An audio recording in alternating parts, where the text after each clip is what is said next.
پورب پچھم اتر دکن کیا خشکی کیا پانی ہے، صرف خدا کی ذات رہے گی، ساری دنیا فانی ہے، ساری دنیا فانی۔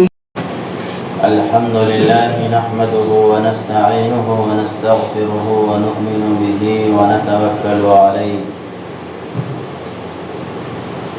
ونعوذ بالله من شرور أنفسنا ومن سيئات أعمالنا، من يهده الله فلا مضل له ومن يضلله فلا هادي له، ونشهد أن لا إله إلا الله وحده لا شريك له، ونشهد أن سيدنا وسندنا ومولانا محمدا عبده ورسوله، أما بعد فأعوذ بالله من الشيطان الرجيم، بسم الله الرحمن الرحيم، شهر رمضان الذي أنزل فيه القرآن هدى للناس وبينات من الهدى والفرقان، صدق الله العلي العظيم۔ محترم بزرگوں اور عزیز دوستوں، یہ رمضان المبارک کا دوسرا ہفتہ، دوسرا جمعہ ہے۔ رمضان المبارک جس قدر زور و شور سے آیا، اتنی ہی تیزی کے ساتھ ہم سے رخصت ہوتا چلا جا رہا، اور ایک وقت وہ بھی آئے گا کہ یہ رمضان بھی گزر جائے گا دیگر رمضانوں کی طرح۔ رمضان اصل اس لیے آتا ہے کہ ہم اس کے اندر اپنی زندگی میں تبدیلی لائیں، اور ایسی تبدیلی اور ایسا تغیر زندگی کے اندر برپا ہو جائے کہ آنے والا 11 مہینے مکمل ہم شریعت و سنت کے اوپر مکمل پابند رہیں۔ اس لیے جو رمضان المبارک میں روزے فرض کیے گئے اور رمضان کے ساتھ قرآن پاک کا خصوصی ربط اور تعلق جو بتلایا گیا، ان دونوں کا مقصد تقریباً چند چیزوں میں بالکل مشترک ہے۔ کہ روزے کا مقصد بتلایا گیا لعلکم تتقون، تاکہ تم متقی اور پرہیزگار بن جاؤ۔ قرآن پاک میں اللہ تبارک و تعالی نے ارشاد فرمایا ذالک الکتاب لا ریب فیہ ھدی للمتقین۔ ایک تو یہ ہے کہ یہ ایسی کتاب ہے جس کے اندر شک و شبہ کی کوئی گنجائش نہیں، اور ہدایت والوں کے اور متقی لوگوں کے لیے ہدایت ہے۔ قرآن پاک کا مقصد بھی مسلمانوں کے اندر تقوی پیدا کرنا، اور روزے کے مقصد بھی تقوی پیدا کرنا، ان دونوں کا مقصد یہاں مشترک ہو گیا۔ دوسری جگہ اللہ کے نبی صلی اللہ علیہ وسلم نے فرمایا کہ قرآن کل قیامت کے دن اللہ تبارک و تعالی سے جھگڑا کرے گا، اور اللہ سے کہے گا یا اللہ میں نے تیرے بندے کو رات میں جگائے رکھا، کیوں جگائے رکھا؟ تاکہ میری تلاوت کر سکے، مجھے پڑھ سکے۔ اور روزہ یہ کہے گا کہ یا اللہ میں نے اس کو کھانے پینے سے روکے رکھا، تو روزہ بھی اللہ کی بارگاہ میں سفارش کرے گا، اور قرآن بھی اللہ کی بارگاہ میں سفارش کرے گا۔ تو سفارش کرنے میں روزہ اور قرآن دونوں تقریباً مشترک ہوئے۔ اور اللہ تبارک و تعالی نے ارشاد فرمایا کہ دیگر تمام عبادتیں خالص میرے لیے نہیں ہیں، اس کے اندر کسی نہ کسی درجے میں دوسرے بندے بھی اس کو دیکھتے ہیں، جس کی وجہ سے دیگر عبادتوں کے اندر ریا کا شبہ ہے، دکھاوے کا شبہ ہے، لیکن ظاہر ہے کہ روزے کے اندر ریا کا شبہ دیگر عبادتوں کے مقابلے میں بہت کم ہے۔ اور پھر یہ ہے کہ روزہ خالص اللہ تبارک و تعالیٰ کے لیے، اس لیے اللہ تبارک و تعالیٰ نے ارشاد فرمایا کہ دیگر عبادتوں کا جو ثواب ہے وہ فرشتے لکھتے ہیں، اور روزے کا ثواب ایسا ہے جس کا بدلہ میں خود ہوں، یا تو میں خود لکھ دیتا ہوں یا اس کا بدلہ میں خود ہوں، میری ذات۔ قرآن پاک میں اللہ تبارک و تعالیٰ کی ذات سے نکلا ہوا کلام ہے۔ جب بندہ روزہ رکھتا ہے تو بندہ اور اللہ کے درمیان ہی یہ راز مضمر ہوتی ہے، یہ راز پوشیدہ ہو جاتی ہے کہ بندہ بھوکا ہے، پیاسا ہے، کس کے لیے؟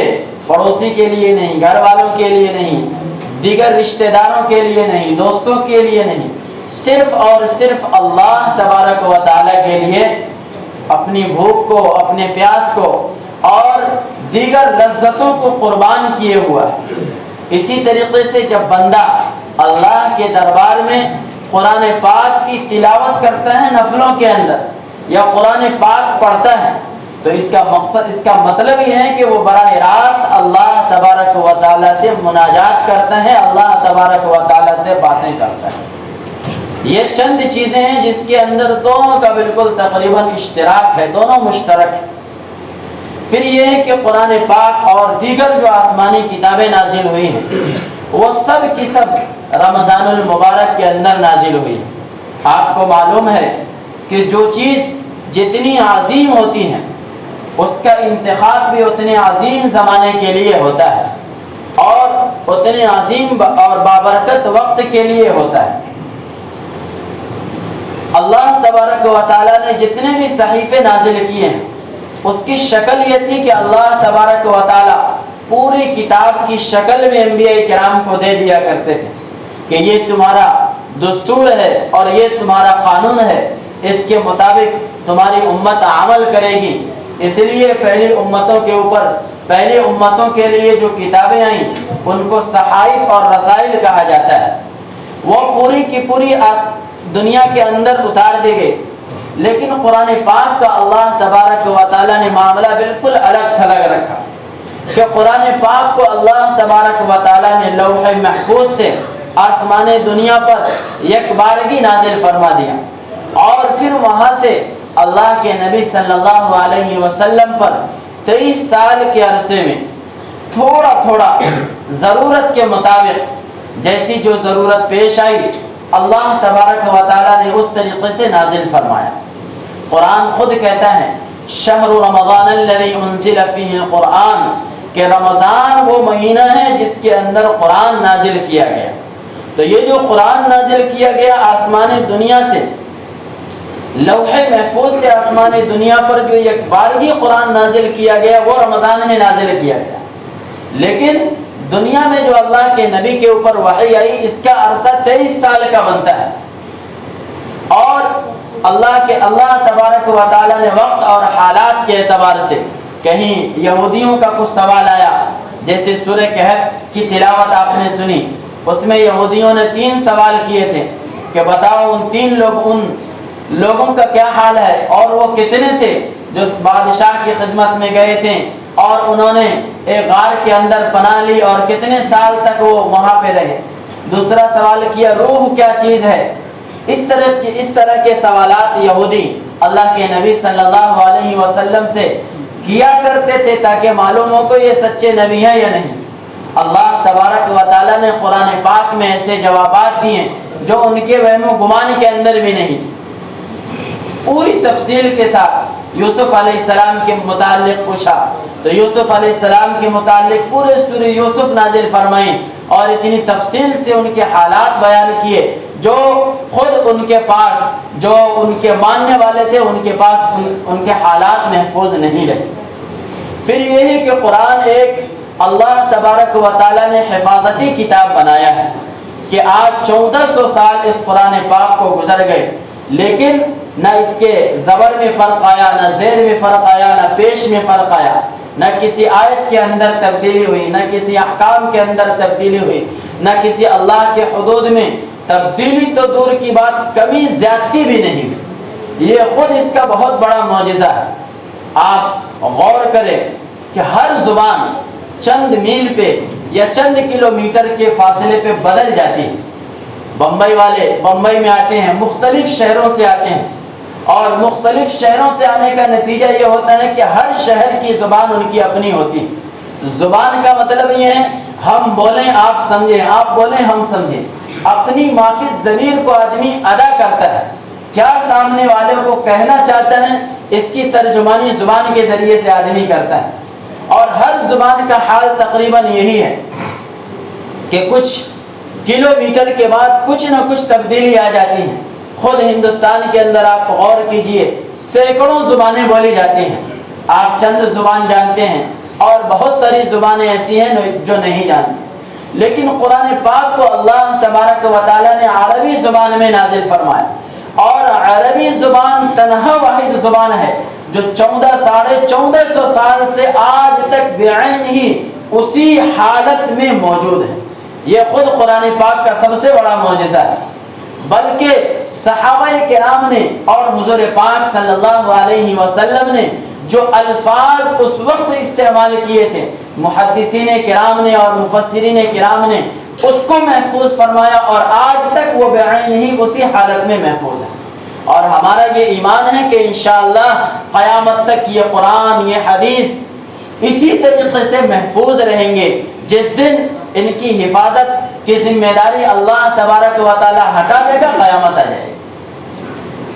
پھر یہ ہے کہ اللہ تبارک و تعالی نے ایک جگہ ارشاد فرمایا، اِنَّا نَحْنُ نَزَّلْنَا الذِّكْرَ وَإِنَّا لَهُ لَحَافِظُونَ، کہ ہم نے قرآن پاک کو نازل کیا ہے اور ہم ہی اس کی حفاظت کرنے والے ہیں، ہم ہی اس کی حفاظت کریں گے۔ رمضان کو ماہ قرآن بھی کہا جاتا ہے۔ ماہ قرآن اس لیے کہا جاتا ہے کہ قرآن کا اور رمضان کا ایک گہرا ربط ہے۔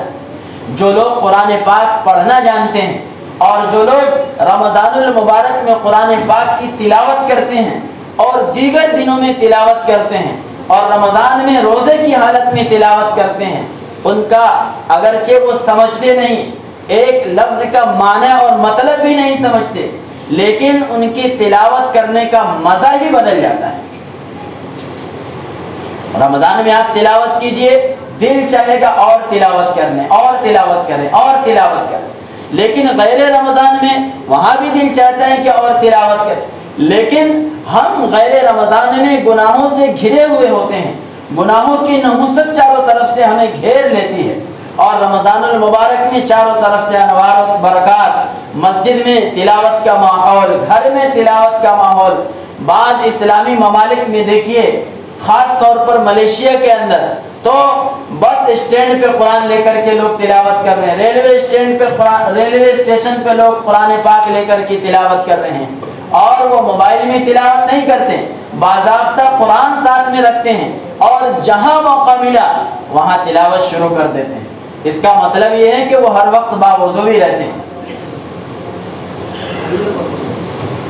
تو قرآن کو رمضان کو ماہ قرآن اس لیے کہا گیا کہ اس میں اللہ تبارک و تعالیٰ کی طرف سے ایسے انوارات اور برکات کی بارش ہوتی ہیں کہ آدمی کا دل خود نیکی کرنے کو چاہتا ہے، آدمی نہ چاہ کر کے بھی نیکی کرنے پہ مجبور ہو جاتا ہے۔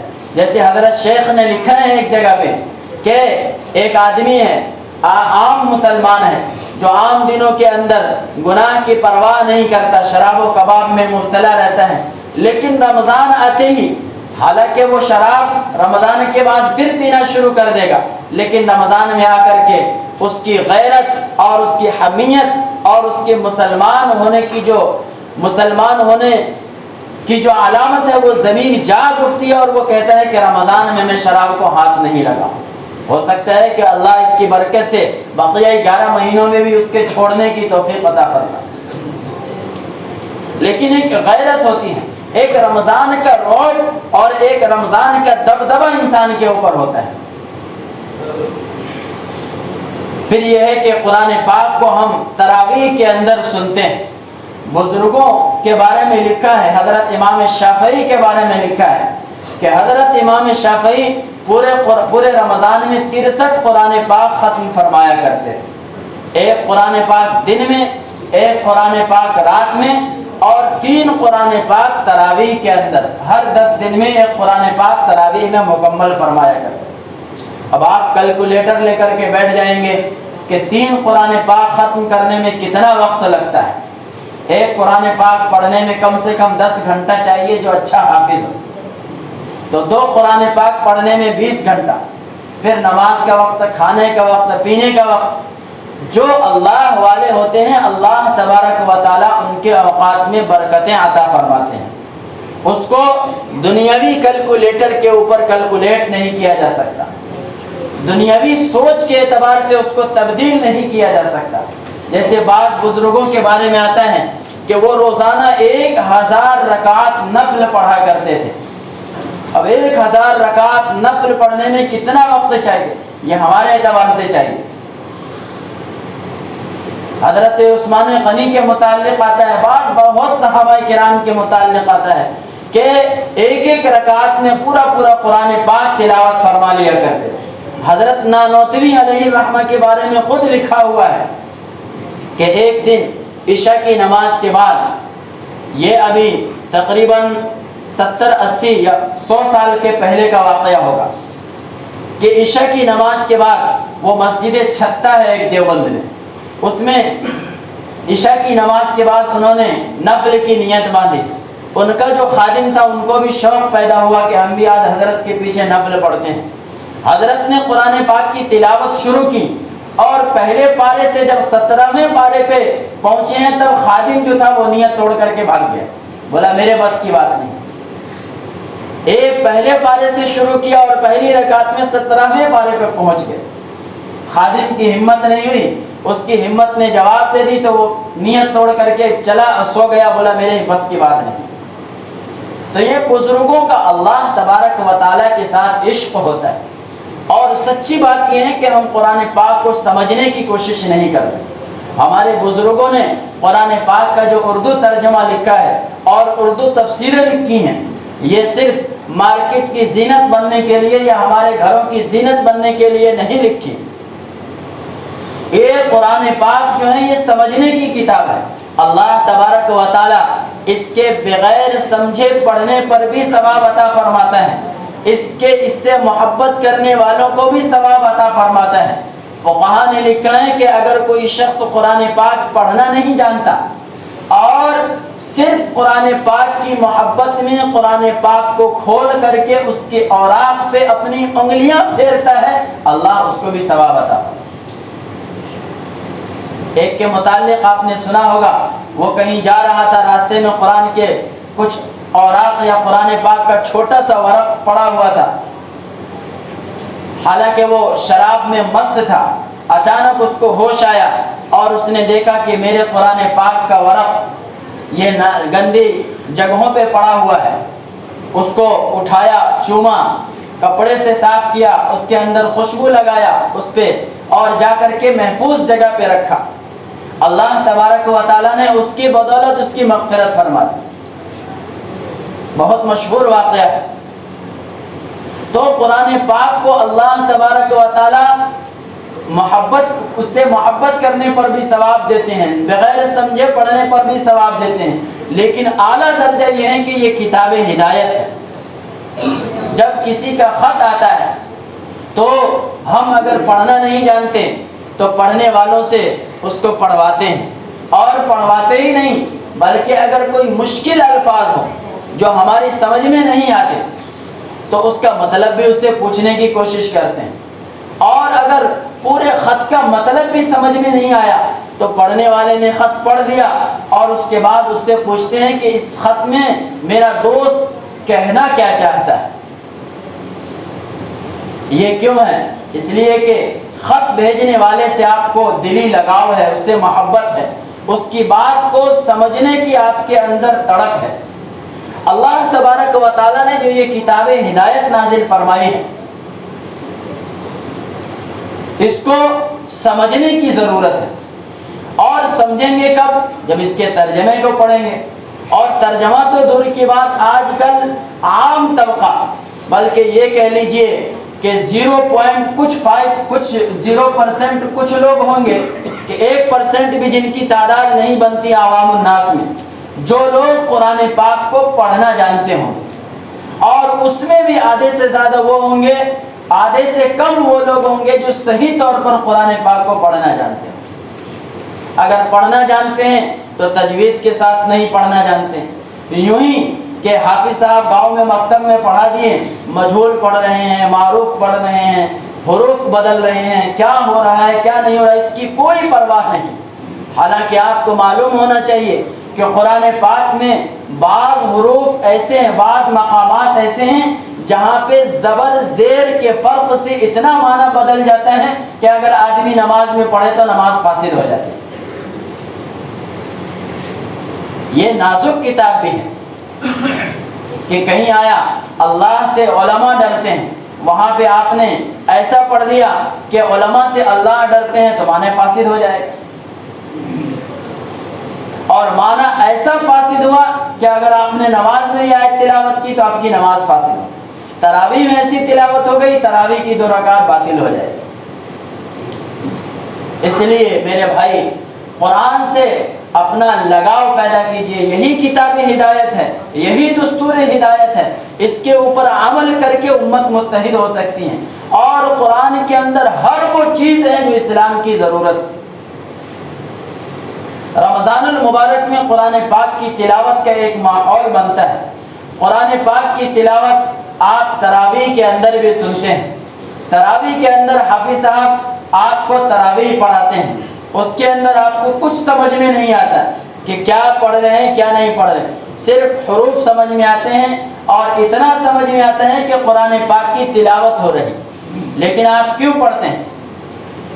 اس لیے کہ اللہ کے نبی صلی اللہ علیہ وسلم نے خود تراویح کی نماز 2 دن تک ادا فرمائی، اور اللہ کے نبی نے بقیہ دنوں میں اس ڈر سے چھوڑ دیا کہ اگر امت کا شوق اللہ تبارک و تعالیٰ دیکھے اور میں اس کے اوپر مواظبت کروں تو کہیں یہ نماز واجب نہ ہو جائے۔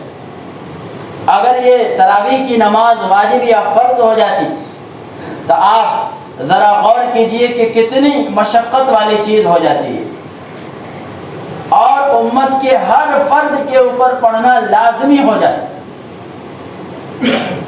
جیسے 5 وقتہ نمازیں فرض ہیں، لوگ 5 وقتہ نماز کے متعلق بھی مسئلہ پوچھتے ہیں کہ ہم نماز نہیں پڑھتے، ہمارے ابا نماز نہیں پڑھتے تھے، ان کا کیا کرنا؟ اگر صحت و تندرستی کی حالت میں نماز نہیں پڑھتے تھے تو فدیہ وغیرہ دینے سے کام نہیں چلتا۔ نماز جب آدمی صحت و تندرستی کی حالت میں ہے تو اس کے اوپر ہر حال میں فرض ہے، اگر نہیں پڑھے گا تو یہ حقوق اللہ ہے، اللہ تبارک و تعالیٰ بعض و پرس فرمائیں گے۔ اور تراویح کا حال ہمارا یہ ہے کہ اولاً تو یہ ہے کہ عام طبقہ پڑھنے کے لیے آتا نہیں، اور جو لوگ آتے ہیں اس میں بھی بیٹھے رہتے ہیں، اور جب پہلی رکعت میں حافظ صاحب رکوع کے لیے جانے والے ہوتے ہیں اندازہ ہو جاتا ہے، فٹ سے کھڑے ہو کر کے نیت باندھ لیتے ہیں اور جھٹ سے رکوع میں چلے جاتے ہیں۔ پھر یہ ہے کہ ایک وبا چلی ہوئی ہے کہ 6 دن کی تراویح 10 دن کی تراویح پڑھ لی اور اس کے بعد تراویح کو پڑھنا ضروری ہی نہیں سمجھتے۔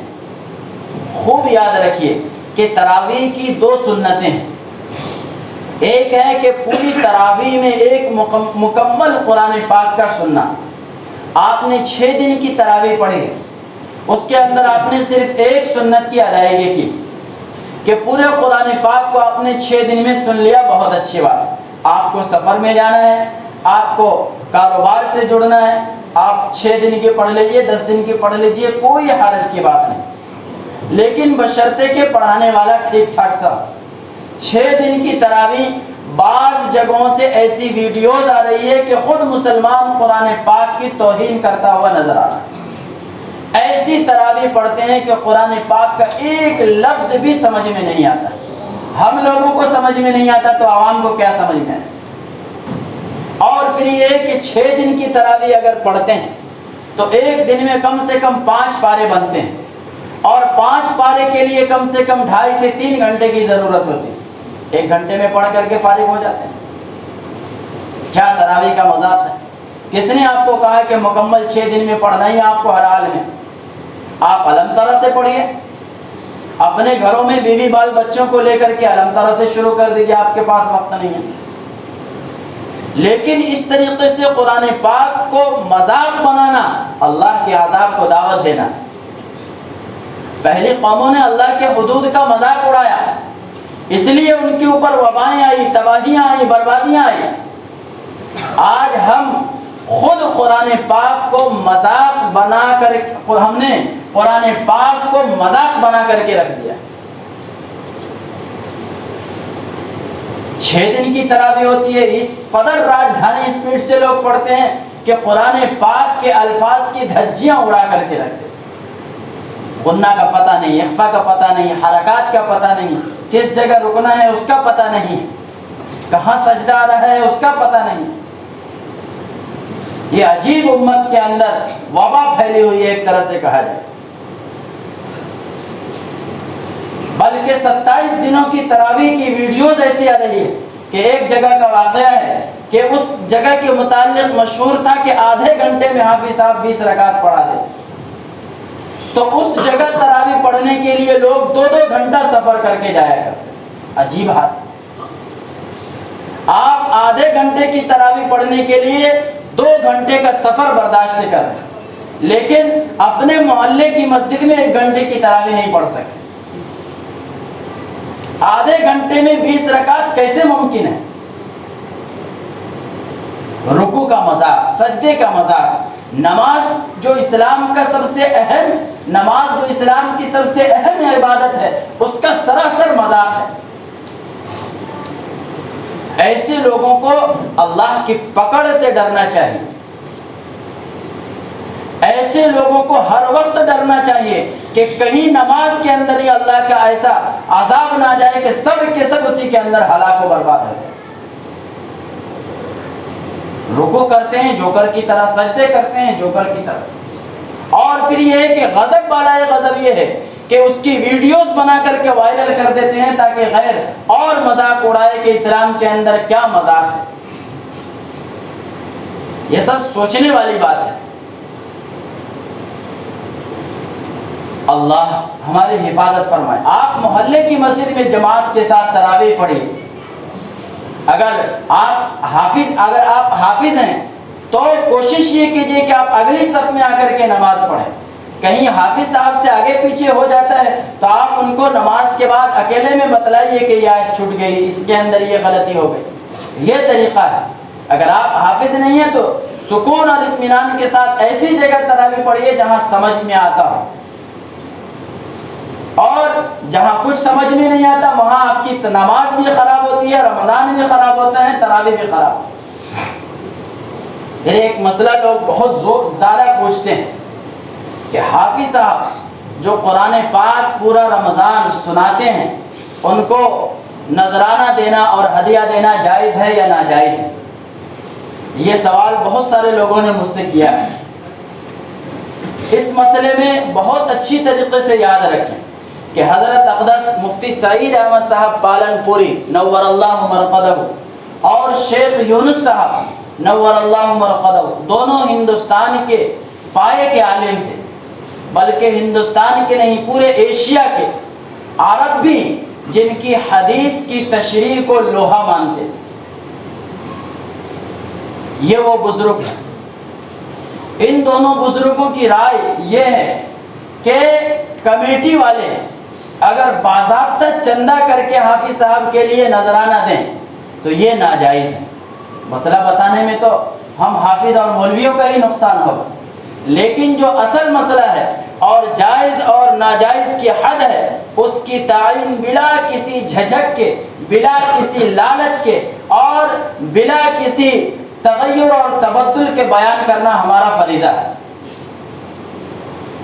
کہ کمیٹی اگر ہائر کرتی ہے کہ تم چندے دو اور جھولیاں پھراتی ہیں حافظوں کے لیے کہ ہم حافظ صاحب کو 27ویں شب میں نذرانہ دیں گے، اس کے لیے ہم چندہ کرتے ہیں، تو اس میں کمیٹی والے بھی گنہگار ہیں اور حافظ صاحب بھی گنہگار ہیں، اور جتنے لوگ اس کمیٹی کے جھولی پھرانے کی وجہ سے چندہ دیں گے وہ بھی گنہگار ہیں۔ پھر جائز کی شکل کیا ہے؟ یہ تو ناجائز کی شکل ہوگی۔ حضرت مفتی سعید احمد صاحب پالن پوری کا طریقہ یہ تھا، وہ ہر سال لندن جایا کرتے تھے تفسیر کرنے کے لیے۔ بعض جگہوں میں ان کی تفسیریں انگریزی میں وہاں کے لوکل ریڈیو کے اوپر اور لوکل ٹی وی کے اوپر نشر ہوتی تھی ان کی تفسیر اور ان کی تقریر۔ وہ شروع رمضان میں مقتدیوں سے کہتے تھے کہ دیکھو کمیٹی کے لیے چندہ کر کے باضابطہ دینا ناجائز ہے۔ کیوں ناجائز ہے؟ اب کمیٹی والے جھولی ڈال کر کے اور گیٹ پہ بیٹھ جائیں گے تو یہ چندہ نہیں ہو جائے گا، یہ ہفتہ ہو جائے گا۔ اب وہ دیکھتے رہیں گے کہ کون کتنا دے کر کے جا رہا ہے۔ ظاہر سی بات ہے کہ شرما شرمی میں جو آدمی نہیں دینے والا بھی ہوگا وہ بھی شرم کی وجہ سے ڈال کر کے جائے گا۔ بعض جگہوں میں ایسا ہوتا ہے، جن جگہوں میں ایسا ہوتا ہے وہ غلط ہے، ناجائز ہے۔ ہم بھی ببانگے دھول کہتے ہیں یا ناجائز ہے؟ ہم اس کو جائز نہیں کہتے، کوئی پورے علماء دیوبند میں سے کوئی بھی جائز نہیں کہتا اس کو۔ لیکن آپ کو حافظ صاحب پورے مہینے تراویح سناتے ہیں اور آپ جانتے ہیں کہ تراویح سنانے والا کاروبار نہیں کر سکتا، آپ کی طرح رمضان میں ڈبل ٹبل کما نہیں سکتا۔ رمضان میں تاجر لوگ ڈبل ٹبل کماتے ہیں اور چیزوں کی قیمت آسمان پر پہنچ جاتی ہے۔ تو آپ رمضان المبارک میں آپ کی طرح حافظ صاحب اگر پھل بیچنے لگے، کپڑے بیچنے لگیں تو روزانہ تراویح میں حافظ صاحب کو لقمے آئیں گے اور آپ لوگ برسیں گے کہ کیسے حافظ صاحب ہیں کہ کپڑے بھی بیچتے ہیں، تراویح بھی سناتے ہیں، پھر لقمے بھی کھاتے ہیں۔ تو آپ ہی لوگ حافظ صاحب پہ برسنا شروع کر دیں۔ اس لیے صحیح طریقہ یہ ہے کہ ہر مقتدی کی یہ ذمہ داری ہے، کسی ایک کی نہیں، جتنے مقتدی حافظ صاحب کے پیچھے جہاں بھی تراویح پڑھتے ہیں، حافظ صاحب کی بھی گھر کی ضروریات ہیں۔ ابھی کئی ہمارے دوستوں نے 10 دن اور 6 دن کی تراویح ختم کی، ہم نے ان سے پوچھا کیا ملا تو کوئی کچھ نہیں ملا۔ یہ بے غیرتی کی بات ہے۔ حافظ صاحب اپنا پورا وقت دن بھر قرآن پاک یاد کرتے ہیں، رات میں آپ کو مصلی پہ کھڑے ہو کر کے تراویح سناتے ہیں، پھر اگر لقمہ آتا ہے تو آپ ان پر گرجتے برستے بھی ہیں۔ اس لیے حافظ صاحب کوشش یہ کرتے ہیں کہ بغیر لقمے کے آپ کو تراویح سنائیں۔ تو ہر مقتدی کی ذمہ داری بنتی ہے کہ انفرادی طور پر اس بات کو اچھی طریقے سے یاد رکھیں، اور یہ جائز ہی نہیں بلکہ بعض لوگوں نے اس کو وجوب کے درجے میں لکھا ہے۔ ہر مقتدی کی ذمہ داری بنتی ہے کہ انفرادی طور پر حافظ صاحب کو کچھ نہ کچھ دے کر کے جائیں۔ یہ جائز کی شکل ہے، بلکہ آج کل کے بعض علماء نے اس کو وجوب کے درجے میں مانا ہے کہ حافظ صاحب اصل تراویح کا پیسہ نہیں ہوتا، اصل ہوتا ہے کہ اپنے آپ کو 1 مہینے کے لیے مکمل طور پر تراویح کے لیے انہوں نے فارغ کیا ہوا ہے۔ اب ان کا پورا وقت اس میں مصروف ہے، تراویح ختم کر کے گھر جائیں گے حافظ صاحب، بیوی بال بچوں کو کہیں گے کہ سورہ نساء کی فضیلت فلاں بچی کے لیے، سورہ آل عمران کی فضیلت فلاں بچی کے لیے، اور سورہ مریم کی فضیلت بیوی کے لیے اور ابا کے لیے اس سورت کی فضیلت۔ تو اس سے کام تو نہیں چلتا حافظ صاحب۔ آپ اپنے بچوں کے لیے 3 10 10 جوڑے عید کے موقع پر خریدتے ہیں۔ حافظ صاحب کے بھی کچھ ضروریات ہیں، ان کی ضروریات کا خیال آپ رکھیں گے، کریں گے سر؟ یہ جائز کی شکل ہے، اور اس کو میں بوانگے دہل کہتا ہوں۔ اور مکمل قرآن و حدیث کی تائید سے، اور مکمل فقہ و فتاوی کی تائید سے، اور مکمل قرآن و حدیث کی روشنی میں صحیح اور سچی صورتحال آپ کے سامنے رکھی ہے۔ ایک بہت بڑے دارالافتاء کا فتویٰ ہے کہ اگر لوگ خاموشی کے ساتھ، کمیٹی نہیں، بعض جگہوں پہ جماعت کے احباب ہوتے ہیں، بعض جگہوں پہ نوجوانوں کی کمیٹی ہوتی ہے، یہ چھوٹی چھوٹی کمیٹی اگر آپس میں چندہ کر کے اور حافظ صاحب کو موٹی رقم دینا چاہے تو یہ بھی جائز کی شکل ہے، اور ایک دارالافتاء نے اس کو باضابطہ دلیل سے ثابت کیا ہے۔ مسئلہ صرف کمیٹی کا ہے، اور یہ اسی لیے ناجائز ہے کہ میں نے آپ کو بتلایا۔ بمبئی کی ایک مسجد کا واقعہ مجھے معلوم ہوا کہ وہاں پہ ختم تراویح کے دن اعلان کر دیا گیا اور کمیٹی کے سارے لوگ مسجد کے گیٹ پہ بیٹھ گئے۔ اب کمیٹی کے لوگ دیکھ رہے ہیں کہ کون کتنا دے کر کے جا رہا ہے، موٹی رقم جمع ہو گئی، اور ایک حافظ صاحب کو 50 یا 55 ہزار کر کے ملا۔ ہم نے کہا بالکل ناجائز ہے۔ یہ شکل جائز کی کسی طریقے سے ہے ہی نہیں. جائز کی شکل یہ ہے کہ ہر شخص یہ کوشش کرے کہ حافظ صاحب کی ضروریات میں بڑھ چڑھ کر کے حصہ لوں. اس سے آپ حافظ صاحب کے درجات کو بڑھائیں گے نہیں. حافظ صاحب کے درجات کو تو اللہ نے بڑھا دیا ہے کہ ایک ایک حافظ 10 جہنمیوں کو جہنم سے نکال کر کے جنت میں لے جائے گا. ان کے والدین کو تاج پہنایا جائے گا. ہر حرف کے بدلے ان کو ایک ایک درجات ملیں گے. اللہ نے ان کے درجات کو بلند کیا ہے. آپ ان کی دنیاوی ضروریات میں حصہ لیں گے, اللہ بھی آپ کے درجات کو بلند فرمائیں گے. عمل کی توفیق نصیب فرمائیں. وآخر دعوانا الحمدللہ رب العالمین.